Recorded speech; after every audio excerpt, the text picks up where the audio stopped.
നമ്മൾ ചിന്തിക്കുന്നത് നിന്റെ വികൃതം നിന്റെ തന്നെ സൃഷ്ടി എന്ന ആ ഒരു യാഥാർത്ഥ്യമാണ്. ഏതാനും വചനത്തിലൂടെ കടന്നു പോകുമ്പോൾ നമുക്ക് മനസ്സിലാക്കാൻ സാധിക്കും, നമ്മളായിട്ട് വരുത്തി വെച്ചതാണ് നമ്മുടെ വികൃതങ്ങൾ.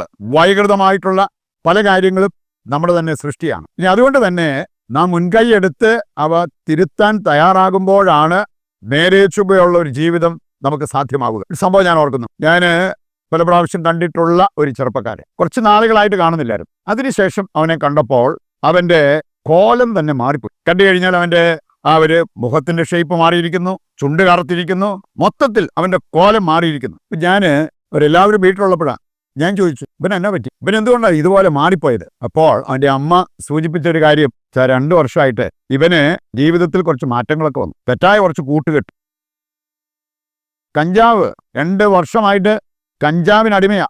അങ്ങനെയാണ് ഇവൻ ഈ ഒരു ഷേപ്പിൽ എത്തിയത്. എന്നൊക്കെ അവനായിട്ട് വരുത്തി വെച്ച ഒരു വികൃതം, അവനെ കണ്ടാൽ നല്ല മിടുക്കനായിരുന്നു. ഇങ്ങനെയുള്ള ചില കാര്യങ്ങളിലേക്ക് പോയി കഴിഞ്ഞപ്പോൾ അവന്റെ കോലം മാറിപ്പോയി. അവനായിട്ട് സൃഷ്ടിച്ച വൈകൃതം. ഇങ്ങനെയുള്ള ചില കാര്യങ്ങൾ നമുക്ക് നമ്മുടെ ജീവിതത്തിലേക്ക് നോക്കി കണ്ടെത്താൻ സാധിച്ചാൽ നമുക്ക് തിരുത്താൻ സാധിക്കും. ഈ നോമ്പ് കാലത്തിന്റെ കൃപ ഏറ്റെടുത്തുകൊണ്ട് അങ്ങനെയുള്ള ചില കാര്യങ്ങളിലാണ് നാം ശ്രദ്ധ ചെലുത്തേണ്ടത്. നമ്മൾ ഇന്ന് നമ്മുടെ ജീവിതത്തിൽ വികൃതം വരുത്തുന്ന ഒരു 5 പ്രധാനപ്പെട്ട കാര്യങ്ങളെക്കുറിച്ചാണ് ചിന്തിക്കാൻ പോകുന്നത്. ഇവ ഗൗരവപൂർവ്വം നമ്മൾ എടുക്കുന്നില്ലെങ്കിൽ നമ്മൾ അറിയാതെ തന്നെ നമ്മുടെ ജീവിതം വൈകൃതങ്ങളിലേക്ക് പോകും. സുഹൃതം പുണരുന്നതൊക്കെ മറന്നിട്ട് വൈകൃതങ്ങളിലേക്ക് പോകുന്ന ആ ഒരവസ്ഥ നമുക്കുണ്ടാകാം. ഇതിൽ ഒന്നാമത്തെ കാര്യം, ഏറ്റവും വലിയ ഒരു കാര്യമായിട്ട് നമ്മൾ എടുക്കേണ്ടത്, വികൃതം വരുത്തുന്നത് സാത്താനാണ്. സാത്താൻ നമ്മുടെ ജീവിതത്തിൽ കയറി പറ്റിയാൽ, അവന് നമ്മുടെ ജീവിതത്തിലേക്ക് എൻട്രി പോയിന്റ് കൊടുത്താൽ സുഹൃത ജീവിതം ജീവിക്കുന്നതിനെ കുറിച്ചൊക്കെ നമ്മൾ എളുപ്പം മറന്നുപോകും. വൈകൃതങ്ങൾ നമ്മുടെ ജീവിതത്തിലേക്ക് ഒന്നിനു പുറകെ ഒന്നായിട്ട് കയറി പറ്റാം. നമുക്ക് ഏതാനും വചനഭാഗങ്ങളിലൂടെ അത് മനസ്സിലാക്കാൻ പറ്റും. ഈ സാത്താനെ കുറിച്ച് പറയപ്പെട്ടിരിക്കുന്ന ഒരു കാര്യം, അവൻ ദൈവത്തിന്റെ എതിരാളി. സാത്താൻ എന്ന് പറഞ്ഞാൽ ദൈവത്തിന്റെ എതിരാളി. മാത്രമല്ല അവന്റെ ലക്ഷ്യം ദൈവമക്കളെ അവിടെ നിന്നും മോഷ്ടിച്ച് അവന്റെ സ്വന്തമാക്കുക. അതാണ് സാത്താന്റെ ലക്ഷ്യം. ഉറപ്പായിട്ടും ഈ ഒരു ലക്ഷ്യം അവന് സാധിക്കാൻ സാധിച്ചാൽ നമ്മുടെയൊക്കെ ജീവിതത്തിൽ ഒരുപാട് വൈകൃതങ്ങൾ വരും. ദൈവമക്കളായി സുഹൃതം പുണരേണ്ടവര് ഇന്ന് വികൃത ജീവിതം നയിക്കുന്നത് നാം കാണേണ്ടി വരും. നമുക്ക് അതിന് സാധിക്കും. ദൈവസാന്നിധ്യമുള്ള വിശ്വാസികളെ സാത്താന് ഭയമാണ്. അതുപോലെ തന്നെ ദൈവസാന്നിധ്യമുള്ള ദിവ്യകാരുണ്യം സാത്താന് ഭയമാണ്.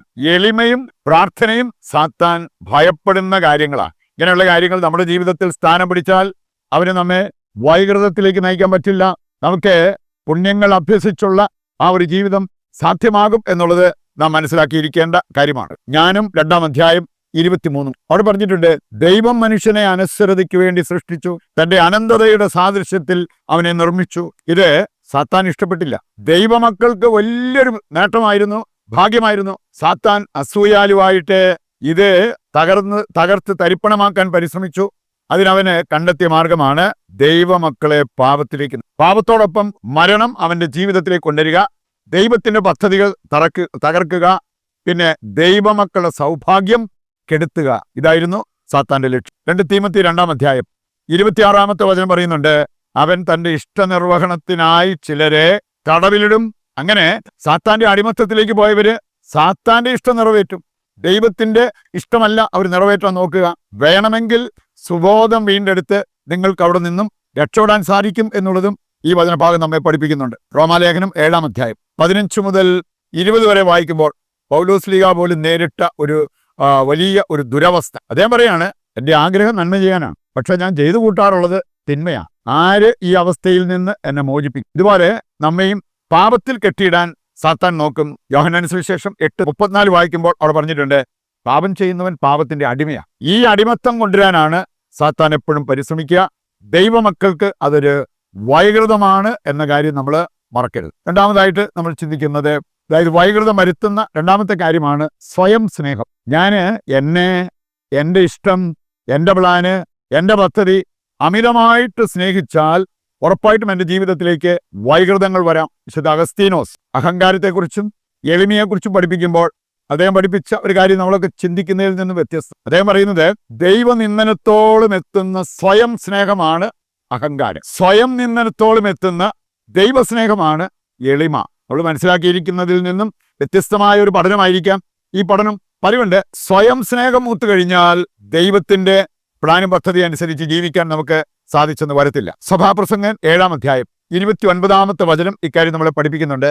ദൈവം മനുഷ്യനെ സരളഹൃദയനായി സൃഷ്ടിച്ചു. അവന്റെ സങ്കീർണ പ്രശ്നങ്ങൾ അവന്റെ തന്നെ സൃഷ്ടിയാ. വൈകൃതങ്ങൾ നമ്മളായിട്ട് വരുത്തി വെച്ചതാണ്. ദൈവം നമ്മെ സരളഹൃദയനായി സൃഷ്ടിച്ചു എന്നുള്ളത് ഈ വചനം നമ്മെ ഓർമ്മിപ്പിക്കുന്നു. 3-ാമത്തെ കാര്യമാണ് ആന്തരിക മുറിവ്. ആന്തരിക മുറിവേറ്റ വ്യക്തികൾ ഒരുപാട് വൈകൃതങ്ങളിലേക്ക് പോകും. സാത്താന്റെ ഒളിത്താവളം എന്നാണ് ആന്തരിക മുറിവുകളെ സൂചിപ്പിച്ചിരിക്കുന്നത്. അതുകൊണ്ട് തന്നെ നമ്മുടെ മനസ്സ് മുറിവേറ്റതാണെങ്കിൽ വൈകൃതങ്ങൾ ഒന്നിനു പുറകെ ഒന്നായിട്ട് നമ്മുടെ ജീവിതത്തിൽ വന്നുകൂടാ. 2 ദിനവൃത്താന്തം 16:10.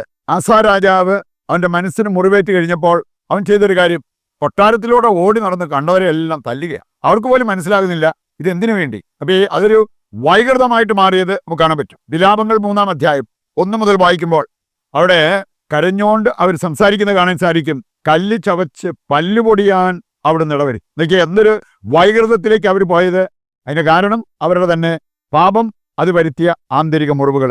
4-ാമത്തേതാണ് വാശി വൈരാഗ്യങ്ങൾ വൈകൃതങ്ങളിലേക്ക് നമ്മളെ നയിക്കാം. മർക്കോസിന്റെ സുവിശേഷം 6-ാം അധ്യായം എടുത്താൽ ഹെറോദിയ അവള് വാശി വൈരാഗ്യം മനസ്സിൽ വെച്ച് പുലർത്തി. എന്താണ് സംഭവിച്ചത്?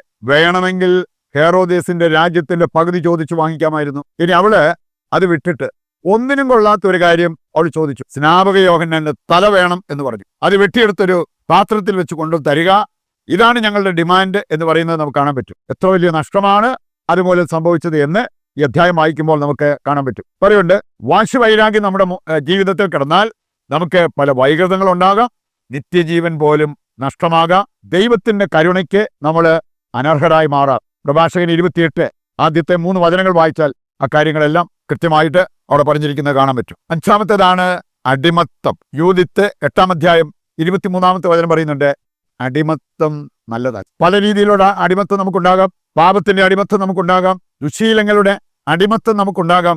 അതെല്ലാം വൈകൃതങ്ങളാണ് എന്ന കാര്യം നമ്മൾ തിരിച്ചറിയണം. ഇന്ന് ഏതെല്ലാം രീതിയിലാണ് ചിലർക്ക് പുകവലിക്കാതെ വയറ്റിൽ നിന്ന് പോകത്തില്ല.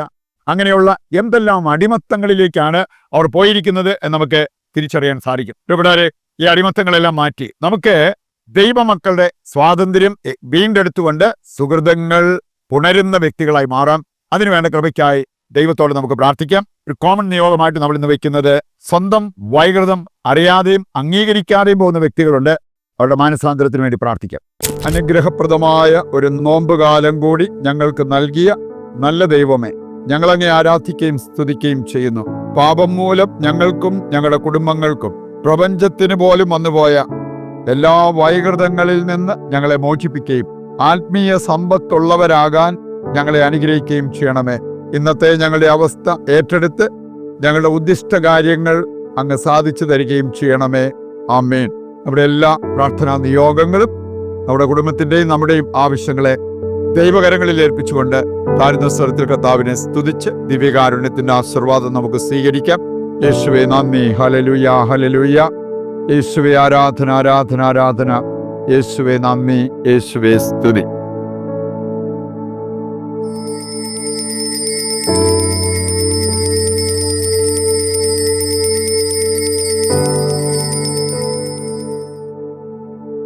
പരിശുദ്ധ പരമ ദിവ്യകാരുണ്യത്തിന് എന്നേരവും ആരാധനയും സ്തുതിയും പുകഴ്ചയും ഉണ്ടായിരിക്കട്ടെ. ഈശോമിശിഹായ്ക്ക് സ്തുതിയായിരിക്കട്ടെ. ദൈവം അനുഗ്രഹിക്കുന്നെങ്കിൽ മറ്റൊരു എപ്പിസോഡുമായി നാളെ വീണ്ടും നമ്മൾ ഒന്നിക്കും. ദൈവം നിങ്ങളെ സമൃദ്ധമായി അനുഗ്രഹിക്കട്ടെ.